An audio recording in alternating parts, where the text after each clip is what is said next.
When the giant had finished his breakfast, he pushed his plate aside and said to his wife, "Bring me my hen." She put the hen on the table in front of him, and the giant said gruffly, "Lay." Immediately the hen laid a beautiful golden egg. Jack could hardly believe his eyes.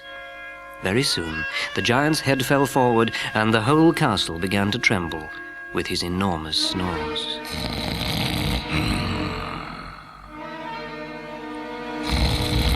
Jack crept out from his hiding place, and tucking the hen under his arm, he made a run for it.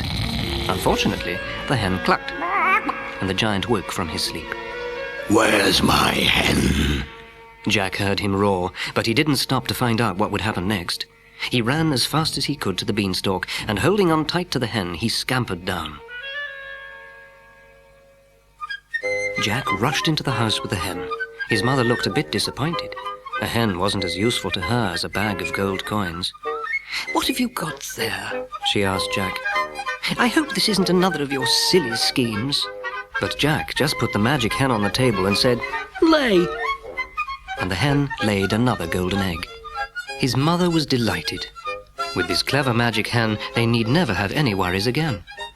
So Jack and his mother lived very comfortably, selling the golden eggs that the magic hen laid whenever they needed to. But one day, Jack woke up feeling very bored indeed. "Just one more trip to the giant's castle," he thought to himself. So off he went, climbing up and up the beanstalk. When Jack got to the castle this time, he didn't announce his arrival. Instead, he crept inside, making sure neither the giant nor his wife saw him, and hid inside one of the pans on the kitchen table. The castle began to shake, and in came the giant. "Fee, fi, fo, fum," he began. "I'm sure I can smell a tasty little boy," he said to his wife. "Oh, well, if it's that cheeky little boy who came and took your bag of gold and magic hen, I know where he'll be hiding." She took the giant straight to the fireplace, but Jack was nowhere to be found. "I know there's a boy in here somewhere," growled the giant. "And when I find him, I'm going to have him on toast for my breakfast." They hunted high and low, but luckily they didn't look in the pan. Eventually, the giant's wife persuaded him to give up the search and sit down and have his breakfast.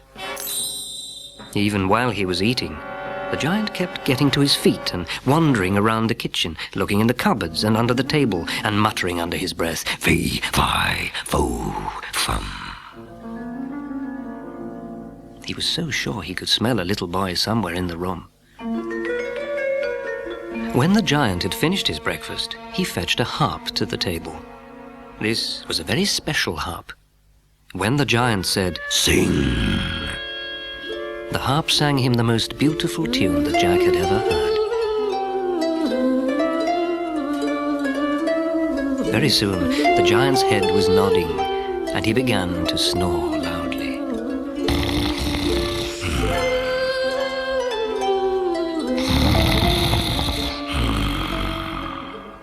Jack had decided that he was going to take the magic harp with him when he left this time. The giant was snoring so loudly, the table was shaking as Jack crawled out of the pan. Jack crept across the table, and after picking up the magic harp, he made a run for it. But as Jack was heading for the door, the harp cried out loudly, "Master! Master!" The giant's eyes snapped open. "What?" bellowed the giant. Then he spotted Jack running for the door. The giant staggered to his feet, and a bowl of fruit and a mug crashed to the floor as the giant chased Jack across the room.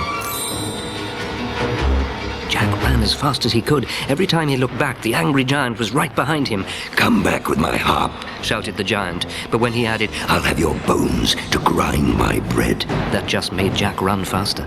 Down the long road ran Jack. When he reached the top of the beanstalk, he slung the harp onto his shoulder and swung himself down onto the stalk. He was climbing down as fast as he could. He looked back up, and he could see the giant hesitating at the top of the beanstalk. The giant was thinking that the beanstalk didn't look strong enough for his great weight, and perhaps he would give up the chase. But at that very moment, the harp cried out again, "Master! Master!"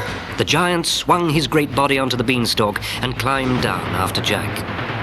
Jack could see his mother's garden just below him, but he could also see the giant's huge feet just above his head.